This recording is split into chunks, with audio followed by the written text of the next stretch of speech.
Okay, fam. So this is the t-shirt that I rolled down that I was telling you all I was going to put in. So I rolled it down.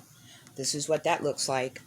It ended up that I used three of the large bags because I forgot, like I didn't account for the fact that the bags, you can only fill them to the line because you need to be able to roll it to get the air out of it. So I used three. So it's more like two and a half because one of them isn't all the way full. But this is what I narrowed it down to. I have three bags that will fit into my suitcase perfectly, and I can also add additional. This is what I'm leaving behind. Like, I think I did pretty good, right? And I also realized, this is going to be an emotional thing for some people. Like, I came across a shirt. I'm going to show you this shirt. It's from my high school football team, right? One of my dear friends recently passed away, actually. And this was the last thing I bought from him. He was doing a fundraiser for the football team a couple of years back. They had a white party. I bought a t-shirt and shorts from him to support my high school football team. Shout out to all the Tech alumni. And this shirt has sentimental meaning to me.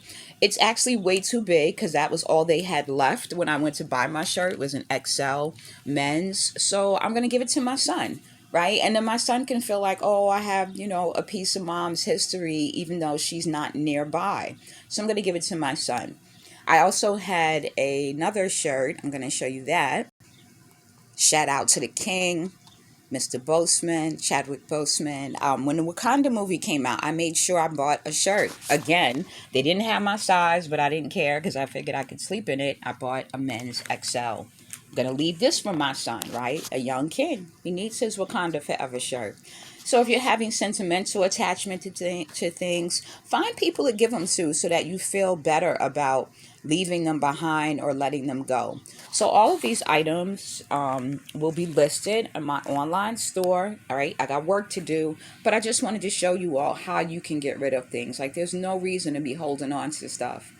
And anybody who's eyeing my dresser in the background, yes, it's a beauty. It's a beauty. Look at that. Isn't that amazing? Yep, and it has a little nightstand too. I love it.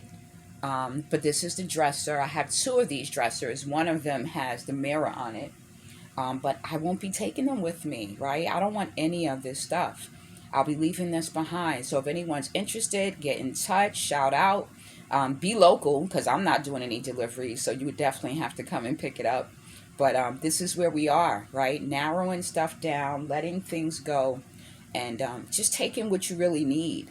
So it's going to be a process. So that's why you should start getting rid of things as soon as possible because you will realize when you keep narrowing it down that you may go through 3 or 4 steps before you get it down to what you really need. And I know I'm going to take stuff and end up giving things away. So it works out, right? I'm leaving behind things I don't really need. I'm taking with me what I do and quality items that other people may be able to use. So I hope this video was helpful. I'm going to keep posting as I go along. And it's a process. I thank you all for following me during this process. Be sure to like, share, and subscribe if you haven't. Also, subscribe to the podcast, right? Anchor.fm podcast. So it's Anja Africa on anchor.fm/podcast, right? Easier. AA is the name of the podcast. AA, Exit the Matrix. Anchor.fm/Anja Africa. You could do Spotify, Google Play. The podcast is on all major platforms. And I hope this was helpful. Blessings. If you have any questions, feel free to leave them below.